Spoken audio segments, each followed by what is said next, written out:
নমস্কার, আমি সৃজা। 24শে জুলাই এই দিনটা কলকাতা সহ সারা বাংলার ইতিহাসে প্রতিবাদের দিন হিসেবে স্বর্ণাক্ষরে লেখা থাকবে। কারণ আমরা দেখলাম কিভাবে শিয়ালদা থেকে ধর্মতলা পর্যন্ত যে মিছিল এসএফআই সহ 8টা ছাত্র সংগঠন ডাক দিয়েছিল, সেই শান্তিপূর্ণ মিছিলে কিভাবে লক্ষ লক্ষ মানুষ শান্তিপূর্ণভাবে মিছিল করলেন এবং দিল্লির ছাত্রদের প্রতি সংহতি তো জানালেনই, তার সঙ্গে কিন্তু নিজেদের যে দাবি, শিক্ষামন্ত্রীর পদত্যাগের দাবি, সেই দাবিকেও আরো বেশি করে শান্তিপূর্ণভাবে জোরালোভাবে কেন্দ্রীয় সরকারের সামনে, বিজেপির সামনে তুলে ধরলেন। যাই হোক, আজকের মিছিলের ছবি সবাই দেখেছেন। আমি এই মিছিলের কথা বলার জন্য এই ভিডিও বানাচ্ছি না। আমি যে কথাটা বলার জন্য বা যে তথ্যটা আলোচনা করার জন্য এই ভিডিওটা বানাচ্ছি সেটা হচ্ছে ডিপ স্টেট। আমরা দেখতে পাচ্ছি সাম্প্রতিককালে যে কেউ কিছু বললেই, মানে রাষ্ট্রকে প্রশ্ন করলেই একদল লোক, মানে একদল জম্বি আর কি, তারা ঝাঁপিয়ে এসে দাগিয়ে দেয় যে আপনি দেশদ্রোহী। এবং তার সঙ্গে এই যে আন্দোলন চলছে, মানুষের স্বতঃস্ফূর্ত আন্দোলন, যেটা গোটা দেশ জুড়ে চলছে, কোথাও কোথাও বিদেশের মাটিতেও চলছে, সেটা সিজেপির ছাত্র যে আন্দোলন, সেটার সংহতি জানিয়ে, বা সারা ভারতবর্ষের সমস্ত শ্রমজীবী মানুষের যে আন্দোলন এখন, এটা সেটাকে সংহতি জানিয়ে, সেটাতে নাকি ডিপ স্টেটের প্রত্যক্ষ ভূমিকা রয়েছে। এখন বিষয়টা হচ্ছে যে এই ডিপ স্টেট কি, মানে এই ডিপ স্টেট খায় না মাথায় দেয়, আমি অন্তত জানি না। আর আমার খুবই ধারণা যে যারা এই ডিপ স্টেট কথাটা প্রতি মুহূর্তে ব্যবহার করছে তারাও খুব বেশি জানে না। এখন ডিপ স্টেট বলতে আমরা বুঝি যে সাম্রাজ্যবাদী শক্তি, যে শক্তি সাধারণত পয়সার বিনিময়ে জেনজিকে হোক বা অন্য কোনো শক্তিকে হোক কাজে লাগিয়ে একটা দেশের শান্তিপূর্ণ সরকারকে উৎখাত করে তাদের নিজেদের সুবিধা মতন একটা লোককে পুট করে। অন্ততপক্ষে ডিপ স্টেট সম্পর্কে আমি যেটুকু বুঝেছি তাতে আমার মনে হয়েছে এটাই ডিপ স্টেটের লক্ষ্য। এখন ডিপ স্টেট বলতে প্রথমেই আপনার কাকে মনে হবে, মানে কার কাছে এত টাকা থাকবে বা এত প্রয়োজন থাকবে, কোন দেশের কাছে যে রাষ্ট্র অপর একটি রাষ্ট্রকে উৎখাত করার জন্য বিলিয়ন বিলিয়ন ডলার ইনভেস্ট করবে, সেটা জেনজিকে হোক বা অন্য কোনো শক্তিকে হোক ব্যবহার করবে সেই দেশের সরকারকে উৎখাত করার জন্য এবং নিজেদের লোককে সেখানে বসানোর জন্য বা নিজেদের সুবিধা মতন সরকার গড়ার জন্য।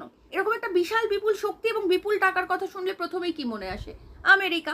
কারণ আমরা সাম্প্রতিককালে দেখতে পাচ্ছি যে আমেরিকার অন্য দেশকে আক্রমণ করার একটা স্বভাব, মানে ট্রাম্পের এটা একটা স্বভাবে দাঁড়িয়ে যাচ্ছে ধীরে ধীরে। আমরা দেখতে পেলাম কিভাবে ভেনেজুয়েলাকে আক্রমণ করা হলো, তাদের রাষ্ট্রপ্রধানকে তুলে নিয়ে যাওয়া হলো।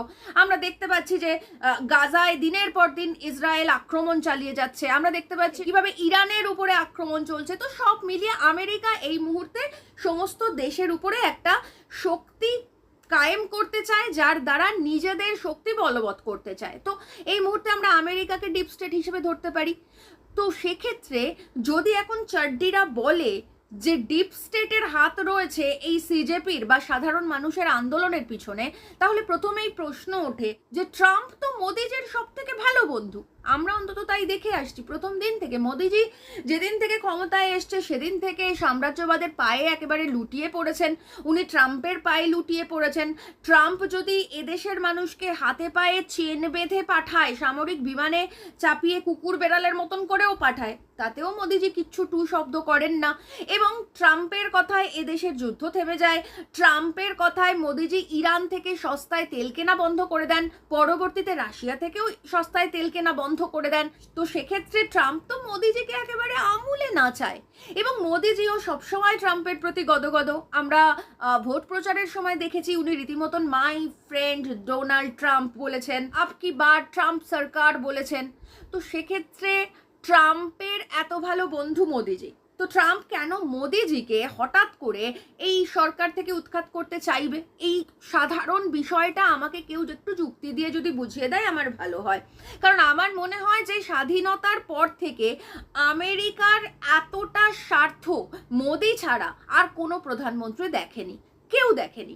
আমেরিকার সব থেকে বেশি স্বার্থ সিদ্ধি হয়েছে যবে থেকে মোদি এদেশের প্রধানমন্ত্রী হয়েছে। তো সেক্ষেত্রে আমি অন্তত আমেরিকার বা ট্রাম্পের এই সরকারকে উৎখাত করার কোনো কারণ খুঁজে পাচ্ছি না।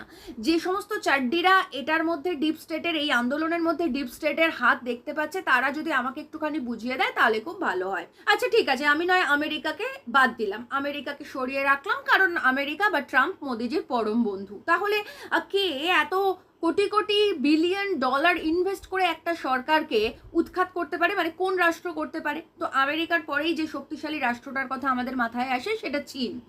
তো এখন প্রশ্ন হচ্ছে যে চীন কি ডিপ স্টেটের কাজ করবে, ভারতের সরকারকে উৎখাত করবে? তাহলে প্রশ্ন হচ্ছে যে কেন করবে? কারণ চীনের সঙ্গে এই মুহূর্তে ভারতের যে বাণিজ্যিক সম্পর্ক সেটা কিন্তু ভীষণ একটা ভালো জায়গায় রয়েছে। মানে কংগ্রেসের সরকারের আমলে বা ইউপিএ 2 সরকারের আমলে যে বাণিজ্যিক চুক্তিটা ছিল, যে বাণিজ্যিক লেনদেনটা ছিল, সেটা ওই 68 থেকে 72 বিলিয়ন ডলারের মতো, মানে মার্কিন ডলারের মতো। এখন সেটা এসে পৌঁছেছে 112 থেকে 115 মার্কিন বিলিয়ন ডলারের কাছাকাছি। অর্থাৎ চীনের সঙ্গে ভারতের যে বাণিজ্যিক সম্পর্ক সেই সম্পর্ক ভীষণভাবে উন্নত হয়েছে।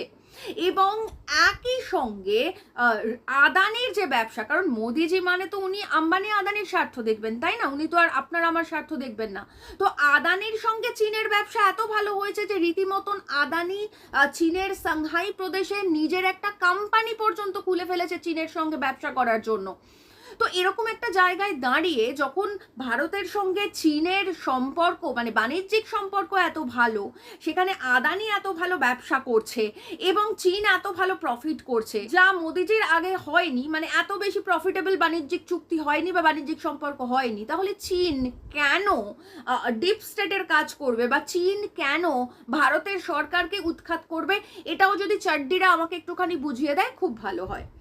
এরপর যদি আসি আমরা পাকিস্তানের কথায়, তাহলে তো বলাই বাহুল্য। প্রথম কথা হচ্ছে যে পাকিস্তানের নিজেদেরই অবস্থা খুব খারাপ, কারণ মুদ্রাস্ফীতি এবং বৈদেশিক ঋণ পাকিস্তানের এত বেশি পরিমাণে রয়েছে যে সেই দেশটা নিজেই সার্ভাইভ করতে পারছে না। ধীরে ধীরে হয়তো একটু সার্ভাইভের জায়গায় এসেছে, তো সেই জায়গায় দাঁড়িয়ে তারা নিজেরাই সার্ভাইভ করতে পারছে না, তারা কেন ভারতের পিছনে কাটি করতে যাবে? আর তার থেকেও গুরুত্বপূর্ণ হচ্ছে যে ইতিমধ্যেই গুজরাটের যে কচ্ছ বর্ডার, সেই কচ্ছ বর্ডারের কয়েক লক্ষ একর জমি ইতিমধ্যেই মোদিজি আদানির হাতে তুলে দিয়েছে রীতিমতন সংবিধানের আইন বদলে। মানে আপনার আমার অধিকারের জমি ইতিমধ্যেই কিন্তু আদানির হাতে চলে গেছে। তো সেই জমিতে ইতিমধ্যেই পাওয়ার প্ল্যান্ট তৈরি করে ফেলেছে আদানি। সেই পাওয়ার প্ল্যান্টের বিদ্যুৎ পাকিস্তানে প্রতি বছর 4000 মেগাওয়াট পৌঁছবে, ইতিমধ্যেই ডিল হয়ে গেছে আদানির সঙ্গে। তো তার মানে তো পাকিস্তানের সঙ্গেও বাণিজ্যিক চুক্তি আদানির বেশ ভালো।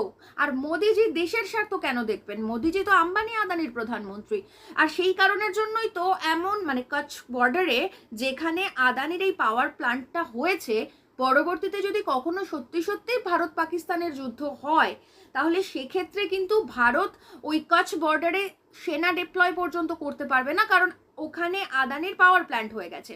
এবার ওই পাওয়ার প্ল্যান্টের বিদ্যুৎ আবার পাকিস্তানে যাবে। তো তার মানে পাকিস্তানের সঙ্গে আদানির সম্পর্ক খুবই ভালো, বাণিজ্যিক সম্পর্ক খুবই ভালো।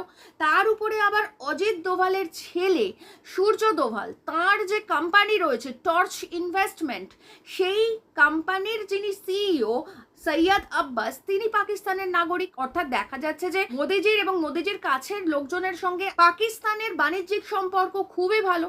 তার মানে পাকিস্তান নিশ্চয়ই চাইবে না এরকম ভালো একটা বাণিজ্যিক সম্পর্ক থাকাকালীন একটা দেশকে হঠাৎ করে তার সরকারকে উৎখাত করতে, আর পাকিস্তানের সেই সামর্থ্যও নেই। আর রইল বাকি বাংলাদেশ। বাংলাদেশটা তো ইতিমধ্যেই মার্কিনীদের সরকার, সেটা আমরা জানি, মার্কিনীদের হাতের পুতুল এই সরকার। তাই বাংলাদেশের সামর্থ্যও নেই আর কোনো প্রয়োজনীয়তাও নেই ভারতের এই সরকারকে উৎখাত করে ডিপ স্টেটের কাজ করার। তাহলে এই ডিপ স্টেট কে? তাহলে এই ডিপ স্টেট কারা? এই ডিপ স্টেট কি ওই শীর্ষেন্দু মুখোপাধ্যায়ের যেমন ভূতের গল্প আমরা পড়ি আর কি, মানে গল্পে যে ভূত পড়ি, সেরকম ভূতের গল্পের মতন কোনো কিছু অস্তিত্বহীন? আমার যেটুকু মনে হয়, আমি যেটুকু বুদ্ধিতে বুঝি, সেটা হচ্ছে যে এই ডিপ স্টেট আসলে বাইরের কোনো বাহ্যিক শক্তি বা কোনো সাম্রাজ্যবাদী শক্তি নয়। এই ডিপ স্টেট আসলে ভারতের অভ্যন্তরীণ শক্তি, যে শক্তি ছাত্র যুবদের দিনের পর দিন, বছরের পর বছর ধরে বঞ্চিত করছে। এই ডিপ স্টেট সেই কৃষক কৃষকদের শক্তি, যে কৃষকরা সামান্য এমএসপি টুকু সঠিকভাবে পাচ্ছেন না, এবং কৃষি বিল জোর করে লাগু করা হয়েছিল, এখন যাই হোক কৃষকদের চাপে সেটা প্রত্যাহার করা হয়েছে, কিন্তু সেই কৃষকদের ভিতরের যে ক্ষোভ এবং কৃষি ক্ষেত্রে আমেরিকার সঙ্গে যে ডিল হয়েছে, যে চুক্তি হয়েছে, সেই কৃষকদের ভিতরকার যে শক্তি, সেই হচ্ছে ডিপ স্টেট। আমার মনে হয় যে এই ডিপ স্টেট হচ্ছে সেই শ্রমিকদের শক্তি, যে শ্রমিকদের সমস্ত অধিকার হরণ করে নিয়ে ইতিমধ্যেই লেবার ল তুলে দিয়ে শ্রম কোড লাগু করা হয়েছে, এবং শ্রমিকদের যেটুকু অধিকার ছিল সেইটুকু হরণ করে নেওয়া হয়েছে। এইটা বোধহয় কোথাও গিয়ে ডিপ স্টেট। আমার মনে হয় ডিপ স্টেট মানে এদেশের লক্ষ লক্ষ জনগণ, যারা আসলে খাদ্য, বস্ত্র, বাসস্থান থেকে বঞ্চিত হচ্ছেন, কারণ দেশের 73% সম্পদ চলে যাচ্ছে মাত্র 1% মানুষের হাতে। ভারতবর্ষ এই মুহূর্তে হাঙ্গার ইন্ডেক্সে 105 নম্বরে, এবং কেন্দ্রীয় সরকারি রিপোর্ট বলছে, নীতি আয়োগের রিপোর্ট বলছে, শ্রমিকের দৈনিক গড় আয় 25 টাকারও কম, এবং দেশের 60% মানুষ দুবেলা পেট ভরে খেতে পান না। আসলে ডিপ স্টেট মানে হচ্ছে আমার ভারতবর্ষের জনগণ। ডিপ স্টেট মানে হচ্ছে সেই সমস্ত বেকার ছাত্র যুব যারা আসলে একটু ভালো থাকার স্বপ্ন দেখেছে। ডিপ স্টেট মানে হচ্ছে সেই কৃষকরা যাদের অধিকার মার্কিনী চুক্তির কাছে বিকিয়ে দিয়েছেন মোদিজি। ডিপ স্টেট মানে হচ্ছে সেই শ্রমিক যাদেরকে লেবার ল তুলে নিয়ে শ্রম কোড লাগু করে যাদের অধিকার সম্পূর্ণভাবে হরণ করা হয়েছে। ডিপ স্টেট মানে হচ্ছে সেই সাধারণ বঞ্চিত জনগণ যাদের সম্পদ চলে যাচ্ছে আম্বানি আদানির হাতে, আর তারা নিরন্ন অবস্থায় দিন কাটাচ্ছে।